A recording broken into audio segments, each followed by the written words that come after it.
Opa,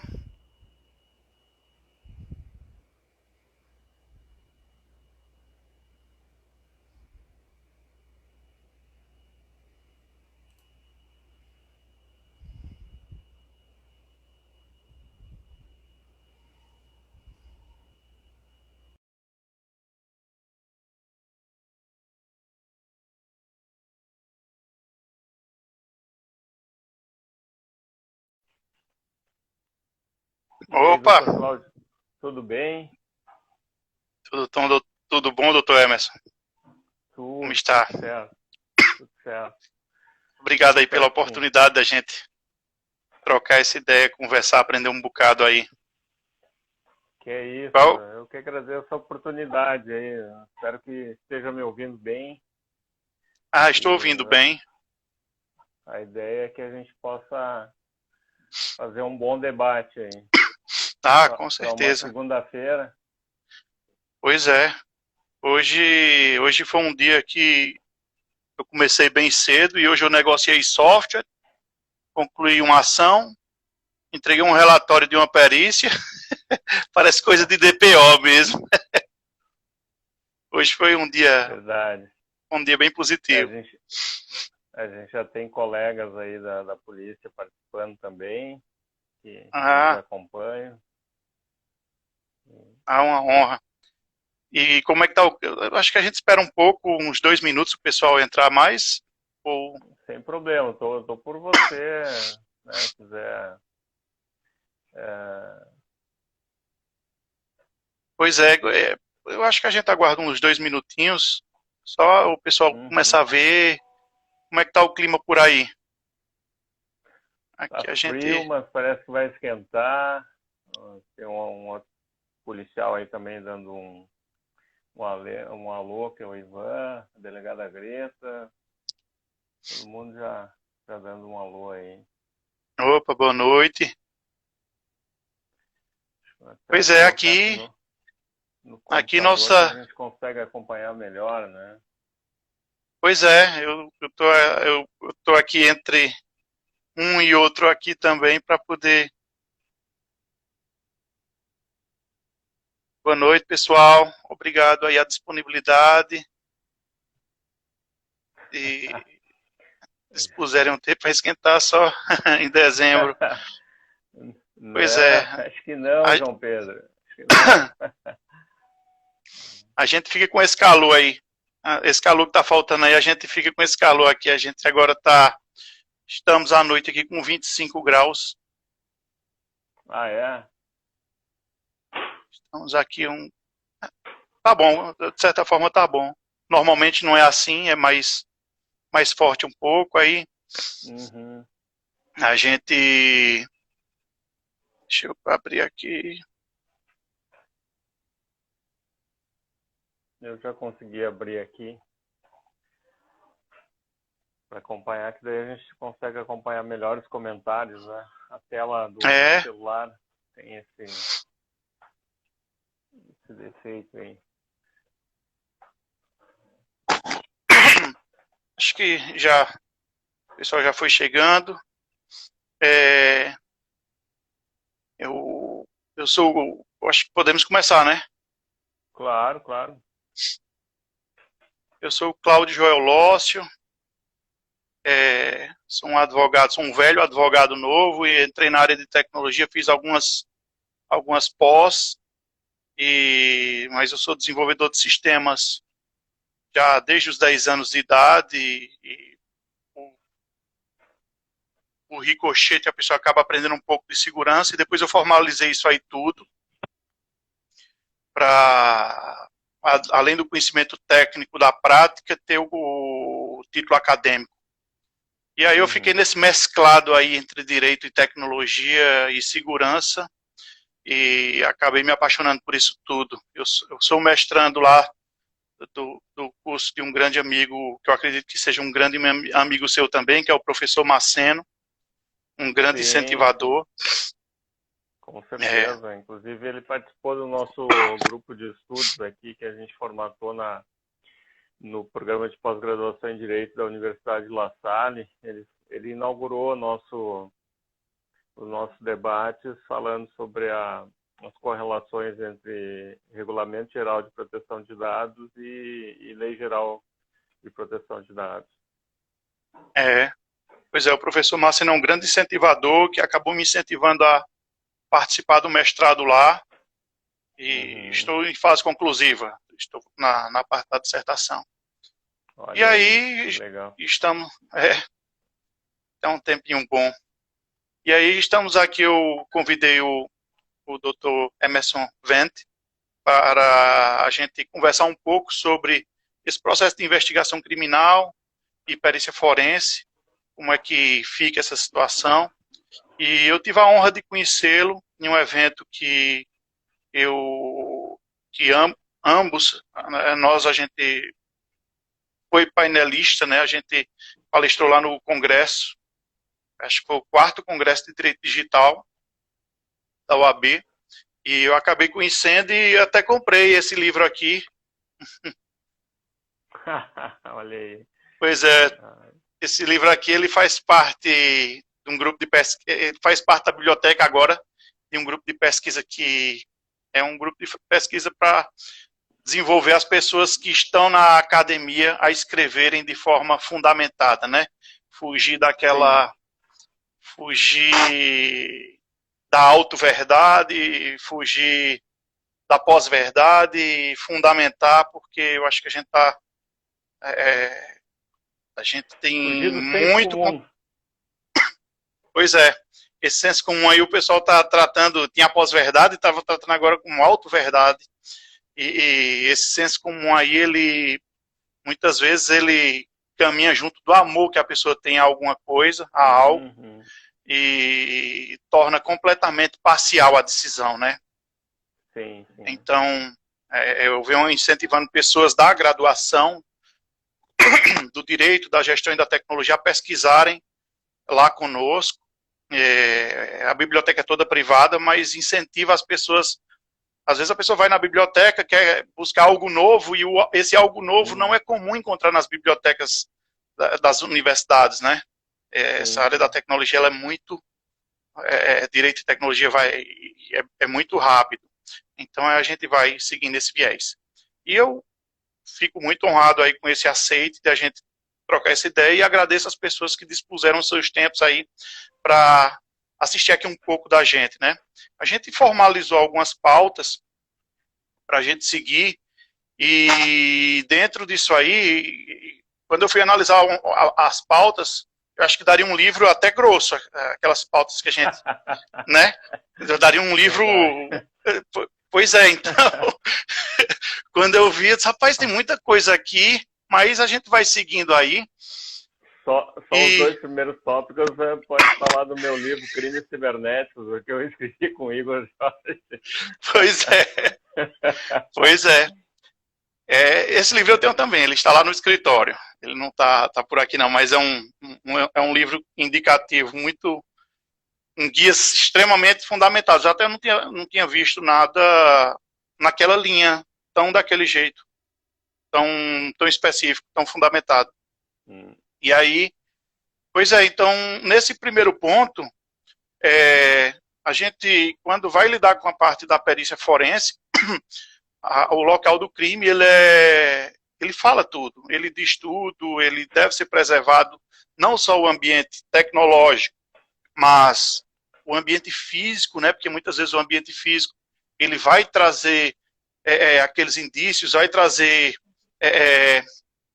a fumaça do crime, e dá um pontapé naquele rastro que pode ser o rastro através de um dispositivo digital. E eu queria que você falasse um pouco sobre esse ponto do ambiente digital, da investigação criminal, como delegado, né? Como delegado, inclusive o amigo Emerson Vente, ele é doutorando em Direito, desculpa eu não ter, de repente, apresentado antes, e delegado da Polícia Civil do Rio Grande do Sul. E ele é um autor, eu acredito que ele é autor das principais obras, de grandes obras, do direito e tecnologia, envolvendo a investigação criminal, envolvendo a parte forense, envolvendo muito conteúdo do direito digital. Inclusive, tem um artigo muito bom seu, que inclusive eu tenho um base nesse artigo para escrever um novo artigo, que é falando da anatomia do ransomware.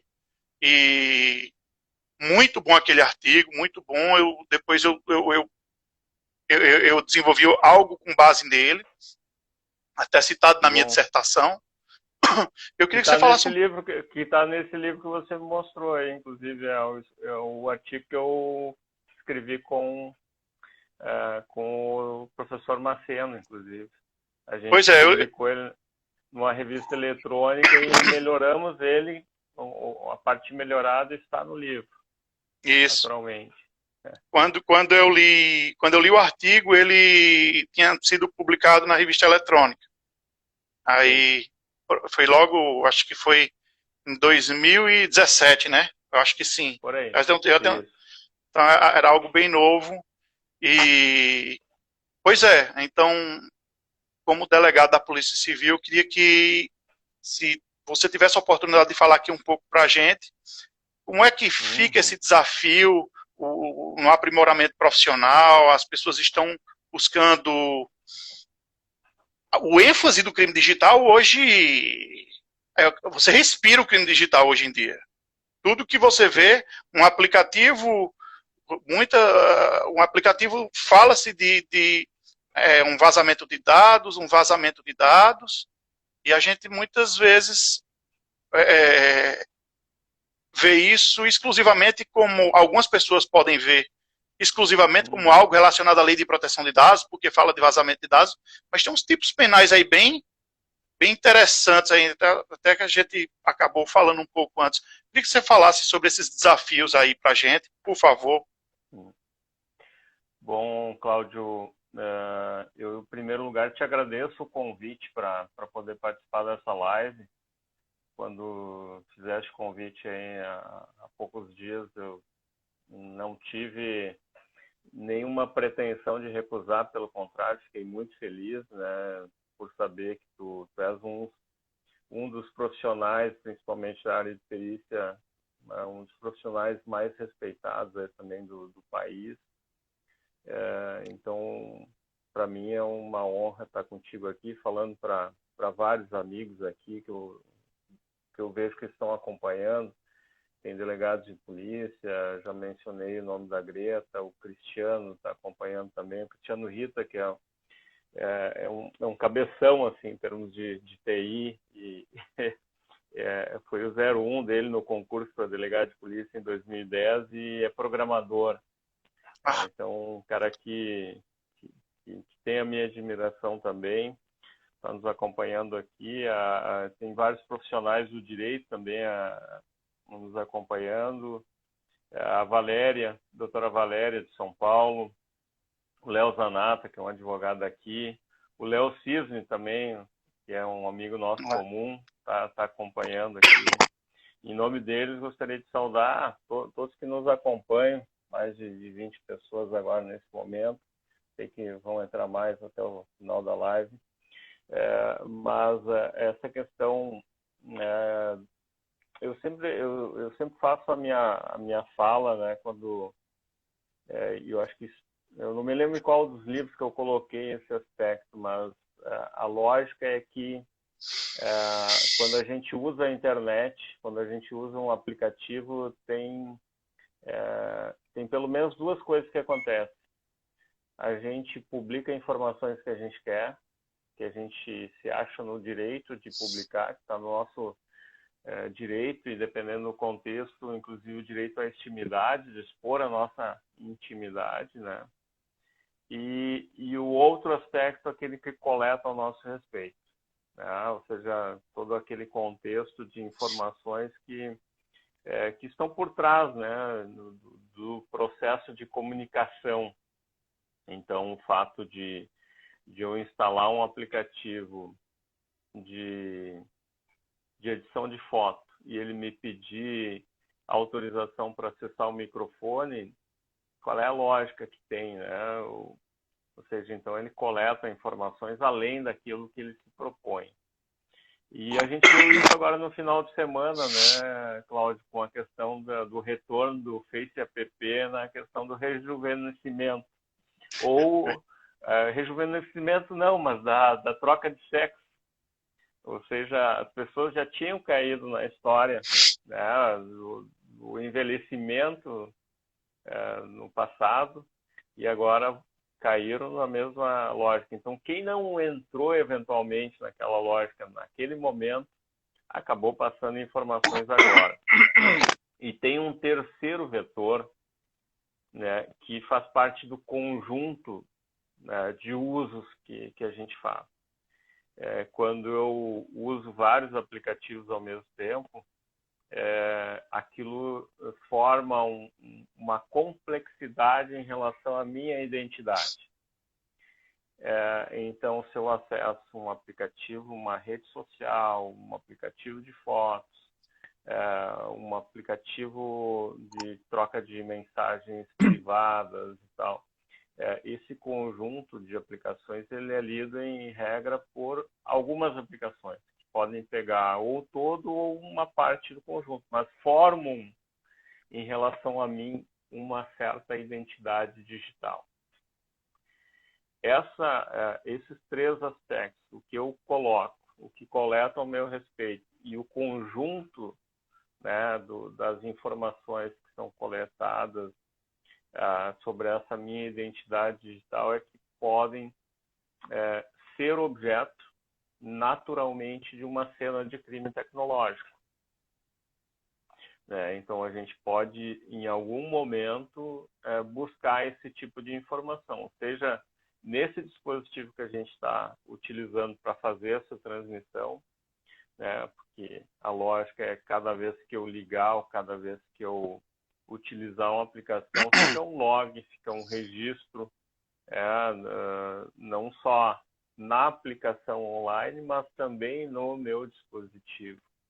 Então, essa cena de crime tecnológico ela é muito mais ampla do que uma cena de crime no mundo real. O real virtual, ele tem uma complexidade muito maior quando a gente fala de cena de crime. E aí surgem algumas questões, né? Nós temos um tópico ali, tu mencionaste, da questão da custódia da evidência, né? Como se trabalhar a questão da custódia de uma evidência na nuvem, por exemplo, né? São coisas que a gente ainda vai precisar responder tecnológica e juridicamente. Por isso até teve um livro meu na sequência, um livro anterior a esse que tu está mostrando, que eu escrevi com a professora Ângela, né, sobre tecnologia da informação e direito. Foi um livro que a gente não voltou necessariamente para o profissional do direito, foi para o profissional de TI, tentar compreender por que o direito precisa, eventualmente, trabalhar como mecanismo contingenciador dos problemas que acontecem na seara tecnológica. Então, o direito vai socorrer, por exemplo, o profissional de compliance, quando for estabelecida alguma regra nas relações trabalhistas, né? E se essa regra ela vai ser importante também uma eventual investigação, principalmente no investigação de vazamento de segredo profissional, o sigilo. Isso. Ou seja, todos esses detalhes eles precisam ser levados em conta numa investigação, tendo em vista essa cena de crime tecnológico, né? Então, nós temos aí uma complexidade, né, de atuação. E quem reduz essa complexidade é o trabalho da investigação, é o trabalho do polícia, né, que justamente ele trabalha para procurar organizar tudo isso, pegar desse ambiente tecnológico e colocar dentro de um inquérito policial, de um processo criminal, de um processo civil, de um processo eleitoral, de um processo administrativo, qualquer que seja, né, dependendo da finalidade envolvida. Excelente a abordagem. E ao falar, por exemplo, que é extremamente relevante verificar um possível vazamento de segredo, eu entro na seara do Blue Team, o time que tem uma equipe, que possivelmente essa equipe é uma equipe forense dentro de uma organização, e quando a empresa tem uma equipe forense, uma equipe de resposta, e normalmente a empresa pode ter uma só, ele tendo essa equipe de resposta, fazendo o tratamento adequado de todo incidente que ocorra dentro da empresa, até incidentes irrelevantes, quando aparece um malware que não causou vazamento de dado algum, e automaticamente você fazer o procedimento de coleta daquilo ali como um procedimento de resposta para analisar e erradicar de onde é a origem daquilo ali. Então, pode facilitar até em uma posterior investigação, uma colaboração da empresa para uma posterior investigação. E esse procedimento sendo feito a coleta da maneira adequada, sendo feitos os relatórios, pode até fazer, se quiser fortalecer, pode até fazer um registro no RTD, no Registro de Títulos e Documentos de um cartório, aquele incidente, e aquilo ali fica registrado, o que ocorreu, o que foi que apareceu, e uma possível causa para um futuro dano posterior, né? Então, acho que... Esse é o aspecto fundamental que o pessoal sempre me pergunta. O que é preciso utilizar, né, para o registro de ocorrência, para iniciar uma investigação criminal? Bom, leve todos os documentos possíveis, seja em meio digital, seja em meio físico, né? Isso pode iniciar desde um print da tela do celular, da tela do computador, até um log, até um dumping de memória, né, de um servidor onde teve aquele ataque malicioso, ou seja, pode ser qualquer tipo de evidência digital, né, que vai ser importante justamente para isso. E se essa evidência digital estiver no ambiente online, que houver a possibilidade de o tabelião formar uma fé pública sobre isso, uma conferência sobre esse dado, isso também, na verdade, esse documento ele vai ser um mecanismo hábil para iniciar ou para embasar qualquer processo, qualquer tipo de processo, né? Processo civil, criminal, aqueles que eu mencionei anteriormente. É muito importante mesmo. Quanto maior o índice de preservação, mais detalhe a gente vai conseguir coletar, inclusive olhando alguns procedimentos para quem não conhece, tem um site, uma plataforma chamada Wayback Machine, e ele é um depósito indexado de basicamente, da maioria do conteúdo da web. Então, às vezes, a pessoa consegue fazer uma análise prévia, o que é que pode ter ocorrido em um site que foi tirado do ar, mas tinha um malware e tinha algo, um XXS, alguma coisa que pudesse gerar um dano. Então, é um ponto bem interessante também para colocar. Eu lembrando, em outro ponto aqui, que falaste sobre o dumping de memória, hoje mesmo eu estava a falar sobre preparando a empresa, explicando, conscientizando que em caso de aparecer um ransomware, não desligasse a máquina, um detalhe, né? Não desligasse a máquina ao ter o ransomware ativado, que muitas vezes aquela primeira chave, ela pode estar em algum processo, em algum local da memória, e a gente fazendo essa coleta fazendo o dumping de memória, né, como falaste antes, pode ser feita uma análise para possivelmente chegar até a descoberta disso aí. Sim. Inclusive foi um desafio que foi feito em maio do ano passado no Instituto Politécnico de Beja, lá com o professor Mário Candeias, né, que é lá no mestrado lá que o professor Marcelo coordena junto do professor Sim. Rui. Então, lá foi um desafio para fazer esses procedimentos de dumping e de coleta para tentar descobrir aquela chave do ransomware. Então, foi um ponto que tocaste aí muito importante. Outro, outro ponto agora que a gente pode... Quer falar, quer ver algo mais sobre esse detalhe que a gente acabou de Não, falar? não, eu acho que é importante. Deixa eu ver aqui o que a gente tinha anotado. Mas, em princípio, não. Ambiente do crime, os rastros digitais, falando da cadeia de custódia, né? Que, na verdade, a cadeia de custódia ainda é uma necessidade de estabelecer um aprendizado um pouco maior em relação a isso, né, Cláudio? Eu vejo ainda isso como um processo inicial ainda em todo o contexto, né? Ou seja, Sim. eu acho Tem que toda a precisamos razão. evoluir. Precisamos... Isso aí eu acho que vai... A cadeia de custódia, né, do ambiente digital, de um dispositivo, de um dispositivo de armazenamento, por exemplo, que não chega a ser nem... Ele é físico, a gente consegue fazer uma coleta de uma maneira mais prática do que um ambiente em cloud. Então, precisa ter uma inserção cultural desse novo procedimento da cadeia de custódia, tanto no setor público, quando eu falo setor público, o setor que vai fortalecer o processo de investigação, porque tem as pessoas que realmente têm o conhecimento da área da tecnologia, sabe como é que deve fazer, e tem uns que seguem aquilo ali, seguem algo parecido, e o parecido não pode existir, né? Tem que ser tem que ser a linha. E também nas empresas.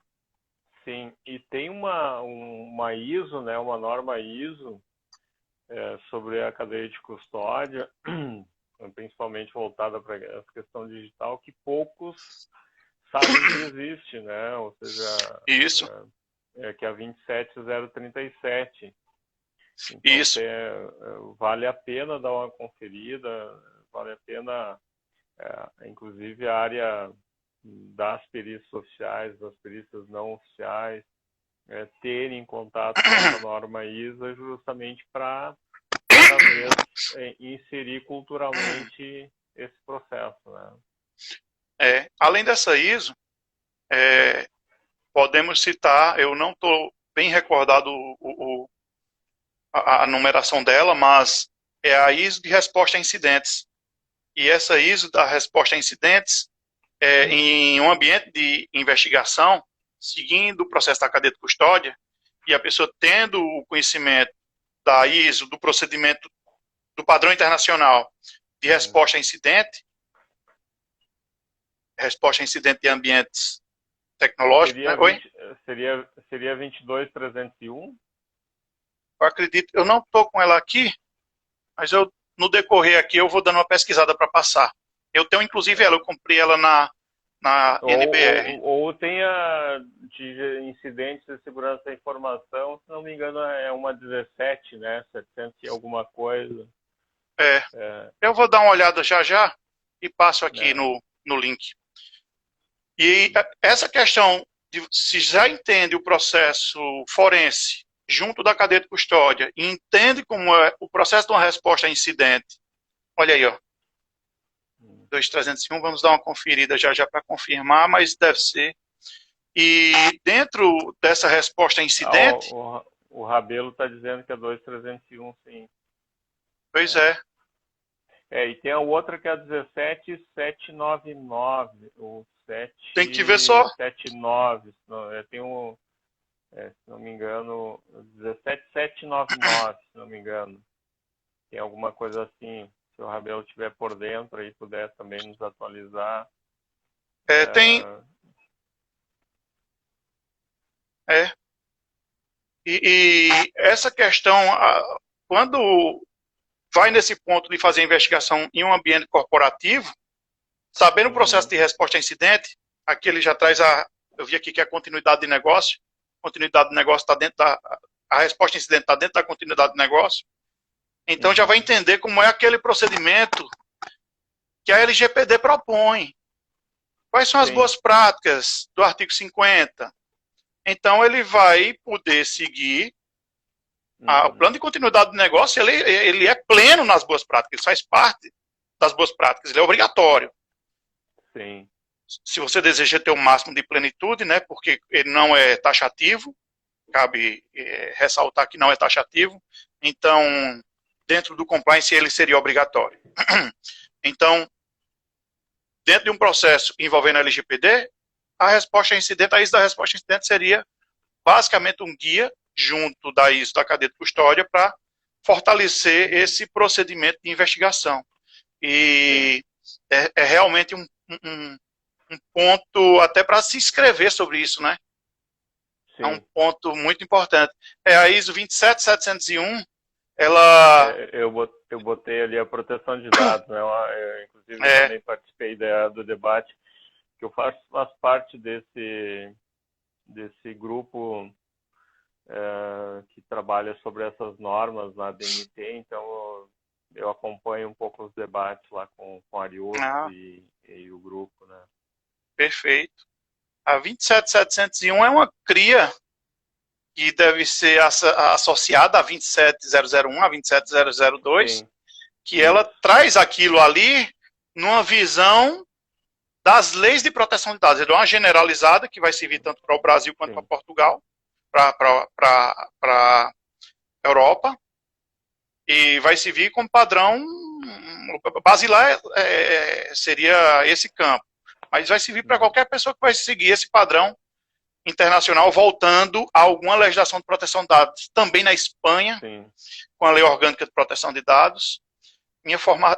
Até falando na Espanha, meu primeiro objeto de estudo de proteção de dados foi a Lei Orgânica de Proteção de Dados da Espanha.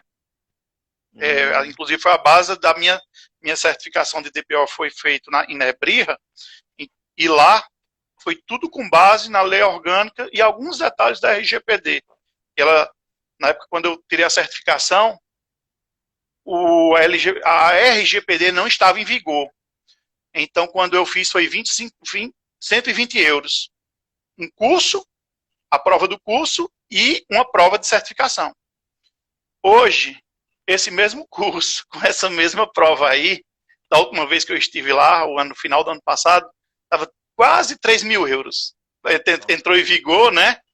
Então, fortalecer os custos. Imagino. É que, na verdade, é um novo...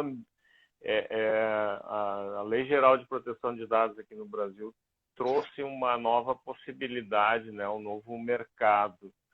Isso talvez seja um dos legados de uma lei que ainda nem entrou em vigor, né?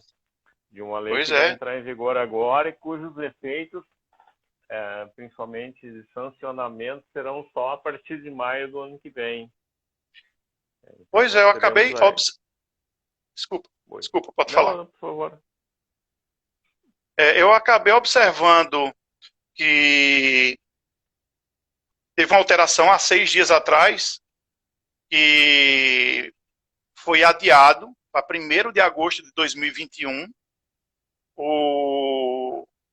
as sanções. O artigo é o 42, 52, 53 e 54 da lei. Eles foram adiados, ou seja, a lei, a MP precisa entrar em vigor, ela precisa permanecer, né? Ela precisa se formalizar, e se a MP, de repente, der continuidade e conseguir manter, vai ficar para 3 de maio tudo. Mas se caso contrário ela não continue, a lei vai entrar em vigor, mas as penalidades voltadas ao artigo 52, que são as multas, a suspensão dos serviços, só vai ficar para 1º de agosto. Foi publicado já. Ou seja, é uma lei educativa, se torna um ano de lei educativa.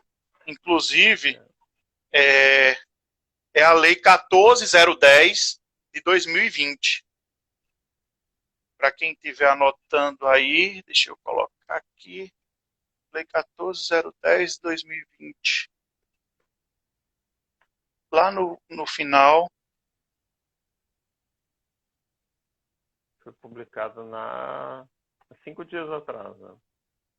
Pois é, bem recente, no artigo 20 dela, ela traz aqui que o caput de 65, né, que é a entrada em vigor, inclui o inciso e ele é 1A, e ele traz aqui que entra só em 1º de agosto dia 21, de 2021 o capítulo que fala das sanções. Então, basicamente é uma lei educativa durante um ano. Só que eu vejo que eu acho que daí vai ser o papel importante de solidificação da NPD, né, como mecanismo de regulação, de orientação, e esse é um dos principais objetivos, né, de criação da Agência Nacional de Proteção de Dados. Então, tem aí um grande desafio para o Estado brasileiro de poder tornar isso ativo e efetivo, né, e estabelecer correlações principalmente com a Anatel em algumas coisas que vão surgir a partir desse processo todo, né? Pois é. E é uma mudança, a gente às vezes vê uma lei de proteção de dados aqui, acho que a primeira lei que trouxe algo falando do termo proteção de dados, e até assim que foi publicada, ela não tinha tanta, acho que teve, por exemplo, o Marco Civil da Internet, ela traz como princípio a proteção de dados, mas ela só cita a proteção de dados. Sim. E a gente vê isso aí, e hoje a gente tem uma lei formada, eu acredito que ela nasceu coletando alguns detalhes da RGPD, e essa cultura aqui a gente ainda vai ingressar nela de forma cultural, não de forma legal, mas de forma cultural. O brasileiro em si, ele precisa se inserir mais nisso aí. Quando a gente vê, por exemplo, a Constituição da República Portuguesa de 76 já tinha em seu artigo 35 o termo proteção de dados. Então a gente nem imagina, né, um negócio desse. Temos aí, agora que temos legiferações pensando no compartilhamento de dados, pensando como vai ficar, inclusive falando em compartilhamento de dados, eu anotei 2 decretos, que é o decreto do compartilhamento de dados pela administração pública, que é o decreto 10.046, e o outro decreto que ele traz um ponto, voltando à proteção de dados, também na área governamental, que é o decreto do governo digital. Então, para quem deseja entrar nessa seara aí, é bem interessante também, até para uma possível perícia em ambiente público, né? Então, é bem importante saber desses pontos aí. E eu acho que a gente já falou aqui a exposição do ambiente cibernético, o que teria de falar, e a questão dos aplicativos, até conversando um pouco antes, esses aplicativos normalmente eles trazem a coleta de dados. Normalmente todo aplicativo, não vou dizer todo, mas a maioria dos aplicativos, eles trazem uma coleta de algum dado, e esse dado que é coletado, cabe saber se ele foi coletado de forma adequada ou não, se foi exposto, se temos aí algo que está violando algum princípio fundamental. E aí, esse ponto, até me lembrei aqui que teve um aplicativo que pagou uma penalidade porque o conteúdo do seu contrato, daquele termo de uso, estava vindo todo em inglês e mostrando em moeda estrangeira. E o nosso CDC não permite isso aí. Quando a gente vai fazer algum negócio jurídico, deve ser seguindo o nosso idioma e a nossa moeda. Inclusive, eu falei um detalhe que eu quero corrigir. Quando a gente fala de proteção de dados, o nosso Código de Defesa do Consumidor, no artigo 43, ele traz a proteção de dados do consumidor. E isso aí eu acho que, na verdade, foi nossa primeira lei de proteção nosso primeiro ponto de proteção de dados acabou saindo antes do Marco Civil. Acabei me lembrando aqui quando eu fui falar disso. Sim. E é isso, professor. E é realmente isso, né? Porque a gente tem algumas coisas ainda de maior complexidade. Rabelo, a gente falou anteriormente sobre a questão do app, do Face App. A gente tem uma complexidade grande em relação a outros processos, né, de coleta de dados. A gente já tem um caso, né, na Justiça Americana, na Corte Americana, sobre o Netflix, a questão de quando nós temos câmeras ou até mesmo os jogos, né, com câmeras, Xbox, PlayStation e tal, e a gente acessa os aplicativos por ali, por exemplo, o Netflix ou outros, né, ou até mesmo uma TV com câmera, quando esses aplicativos acionam a câmera e começam a monitorar o nosso semblante, se a gente está gostando, não está gostando da série, ou seja, o que a gente está, qual é a nossa reação em relação a isso. Então, nós temos ainda um grande dilema aí no futuro de como tratar isso, né? Porque, imagina, isso não é só coleta de dados, você coleta da nossa imagem, da nossa reação, da nossa intimidade dentro da residência. Então, e o caso que eu mencionei era de um casal negro, né? O Netflix, ele, quando via que o parceiro negro da relação assistia e acionava o Netflix, ele mostrava os filmes em que apareciam mais atores negros. E quando o parceiro branco da relação ia assistir, mostrava mais propagandas de filmes né, de atores brancos. Isso vai gerar, e, na verdade, vamos trazer isso para fora, né? Gera o que o Yuval Harari fala da questão de segmentação, de exclusão, né? Daqui a pouco, o fato da gente carregar no nosso aplicativo o que registra nosso relógio, que registra todo dia o batimento cardíaco aqui, se tem alguma disfunção, daqui a pouco isso cair na mão de um seguro de vida, de uma questão médica. Um plano de saúde, né? Um plano de saúde, eu posso ter negado meu plano de saúde com base nisso, imagina, né? Ou seja, sim. Né, é algo que eu quis utilizar para a minha saúde, vai ser utilizado contra mim. Mas acho que isso não é o objetivo da live, né? O objetivo é falar de mais... porque a gente vai entrando no assunto. Como eu falei, essa nossa live aí, se a gente fosse distribuir isso aqui em capítulos, podia criar um tratado. Podia ser seria... nessa parte aí que falaste previamente sobre esses procedimentos que, de certa forma, acabam sendo invasivos. Hoje, você fazer uma análise de sentimento na forma biométrica facial, você com o Python, com 2 dias de tempo e instalando uma biblioteca OpenCV, você vai conseguir fazer isso aí rapidinho com a análise de sentimento da tua webcam ou de os vídeos que você coloca na internet, de coleta da internet. Então, é muito importante, por exemplo, o seu livro que fala que é um livro voltado para o profissional da tecnologia. É muito importante o profissional da tecnologia desenvolver um produto que esse produto não fira nenhum direito, eu ia citar o direito penal, mas que não firam princípios constitucionais, não caiam num 86 do Código Civil, gerar um dano a outrem, não caiam na violação de segredo, não façam a coleta de dados de forma inadequada para não cair na forma penal. Então, é muito importante. Oi?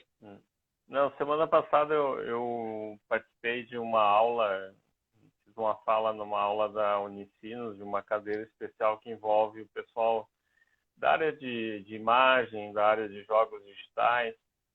E aí um dos programadores lá me questionou sobre a questão de o que fazer quando, por exemplo, descobre uma situação de racismo, uma situação de violência, algum tipo de violência psicológica dentro de jogos, né?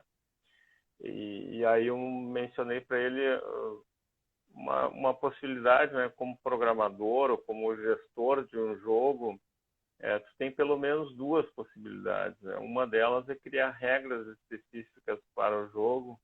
Quando alguém desrespeitar uma regra do jogo, tem algumas penalidades, e uma delas é o banimento do perfil do jogo, né? Correto. Esse banimento, se ele estiver no processo de autorregulação do jogo, né, ele é plenamente válido, né?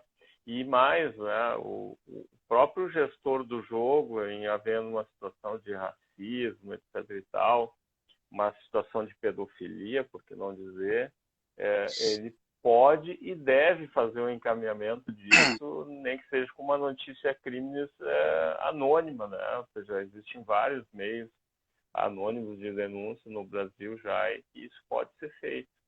E ainda mais que ele tem todas as informações possíveis sobre o jogador, né? Ou seja, Pois é. uma possibilidade infinita, então, de identificação. Mas vamos lá. E até um provedor de conteúdo, né? Até porque o próprio jogo seria um provedor de conteúdo e utilizar aquela mesma prática de identificação do IP com o provedor de conteúdo até chegar no endereço do provedor de conexão e chegar até ele. Então, dando continuidade aqui,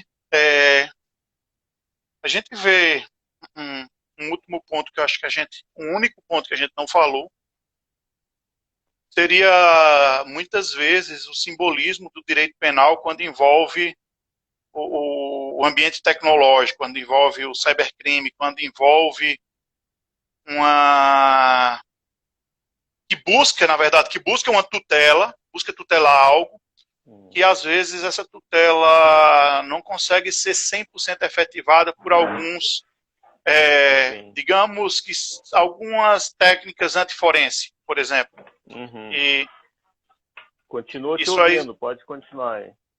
Certo, e nesse ponto aí, eu queria saber qual é o rumo, né, o que é que você acha nesse ponto, quando vai ocorrer a investigação no ambiente policial, como é quais são os olhos que vocês têm para a tentativa dessa efetivação da tutela diante desses normativos que, de certa forma, trazem um certo simbolismo de acordo com mecanismos antiforenses, como quando você chega no tipo 154A, o 218C, o do CP, e o 240, por exemplo, e o 241, demais do ECA. Como é que você me diz a respeito disso? Bom, assim, até ali na nossa pauta tu fez a observação, né, da questão do direito penal simbólico e tal. Na verdade, toda e qualquer regra do direito penal ela é simbólica, né? Ela não vai evitar que o crime aconteça. E até eu tenho nesse livro aqui que eu faço uma exploração desse tema, Internet e Direito Penal, que é o resultado da minha dissertação de mestrado. Eu faço minuciosamente análise de todo o procedimento legislativo da Lei Carolina Dickmann e de como ele foi trabalhado e como ele foi festejado pelos deputados, dizendo que agora tinha uma lei de crimes cibernéticos no Brasil, né?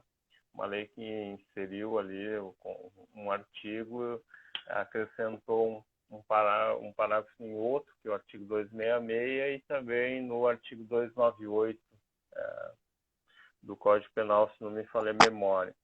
Ou seja, um simbolismo, porque é uma lei de efetividade prática baixa, por assim dizer. Dá para se dizer isso.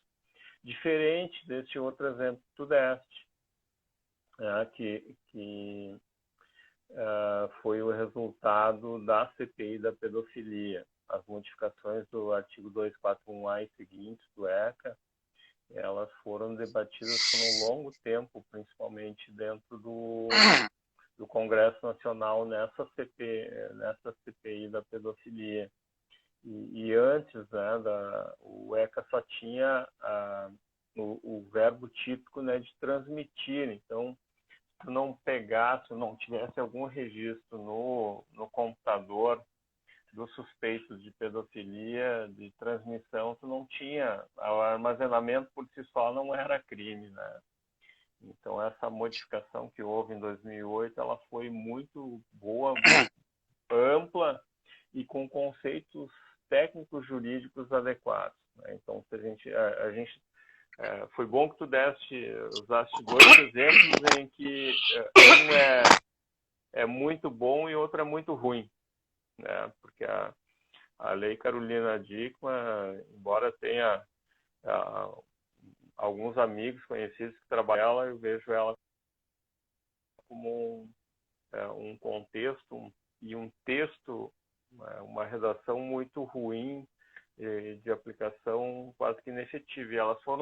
E ela foi criada em um processo emergente de criação de uma lei penal, ou seja, do início dela, quando ela foi apresentada em final de 2011, ela entrou em vigor em novembro de 2012. Em 11 meses ela entrou em vigor. Era um projeto que ia ser debatido ao longo do tempo, mas estava ali parado quando deu o fato. Carolina Dickmann, no dia 4 de maio de 2012, em 11 dias foi aprovado na Câmara dos Deputados. Por quê? Porque foi noticiado várias vezes no Jornal Nacional, no Fantástico, foi noticiado em vários jornais e outras TVs. Isso mobilizou, de certa forma, o contexto político para a aprovação dessa lei. Tanto é que teve essa fala, né, do que eu acabei mencionando, de um dos deputados que disse: olha, agora nós temos uma lei de crimes cibernéticos no Brasil, a população pode ficar tranquila. Tá? Só que a gente vai pegar o fato Carolina Dickmann e a lei Carolina Dickmann, a lei não se aplica ao fato. Né? Ou seja, ela se empanca nos verbos, né? Total. Dispositivo informático, mecanismo de segurança. Quebrou a segurança. Sim, aí fica. Pois é. Mecanismo de segurança por si só, né? Ele já deixa uma dubiedade ali em relação a alguns pontos, mas acho que o principal conceito ali que eu reputo dúbio é o dispositivo informático, né? Porque quiseram dar uma restringida quando poderiam dizer uma aplicação ou um dispositivo informático, que aí eu sei que vai ser um pendrive, um computador, etc. e tal, mas tinha que ser mais claro em relação à questão, por exemplo, das aplicações da internet, que são o principal alvo de quem quer hackear um acesso, por exemplo. Né? O livro que eu mencionei antes é esse aqui, ó, Tecnologia da Informação e Direito, com a professora Angela Kretzmann. Tá? Esse é o que eu tenho. E para quem não estava aí no começo, eu conheci o Dr. Emerson no Congresso do CNDD, o Congresso Nacional de Direito Digital, lá no quarto Congresso em Florianópolis, lá a convite da doutora Sandra e do doutor Léo Cisne. Né? Depois a gente até foi conhecer os restaurantes ali por perto das ostras, bem legal lá. E eu comprei esse livrozinho, esse e o outro. Ó. Eu tive acesso. O restaurante em Santa Catarina é o Rancho Açoriano. O Rancho Açoriano, isso. E vou fazer uma propagandinha aqui. Esse aqui é o mais recente, a terceira edição, né, do livro agora A gente está falando em investigação, inteligência e investigação digital em fontes abertas, feito com o Alessandro Barreto. Pois a gente teve um livro publicado agora há pouco, foi publicado acho que tem uns 20 dias.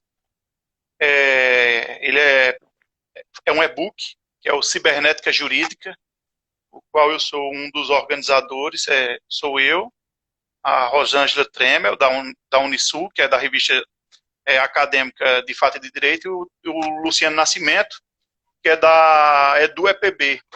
E a gente trouxe um livro falando, entra na perícia, entra nos criptoativos, no direito, na tecnologia. E isso aí foi bem positivo. Em 20 dias a gente atingiu um nível de download muito alto na editora, chegando até eu acho que a gente estava em terceiro lugar lá, como o livro mais baixado da editora. Então foi bem rápido, aí eu fiquei bem satisfeito de participar dessa obra. E eu não sei como é que está o nosso tempo, mas diante... Faltam uns 4 minutos aqui, pela lógica aí. Eu ia perguntar aqui sobre... eu acho que a gente pode até, se você tiver oportunidade e disponibilidade, a disponibilidade e a gente conversar um pouco em outro momento, sobre a Convenção de Budapeste, se ela teria sido oportuna aqui para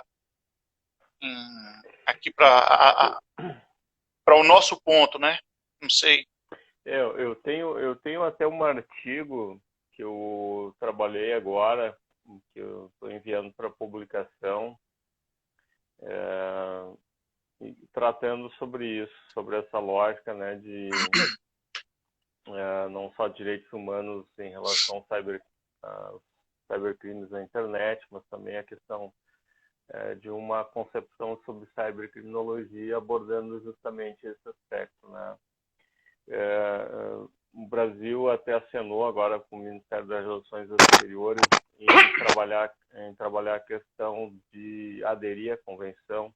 Paraguai fez isso agora, semana passada. Equador também já manifestou. Outros países estão manifestando.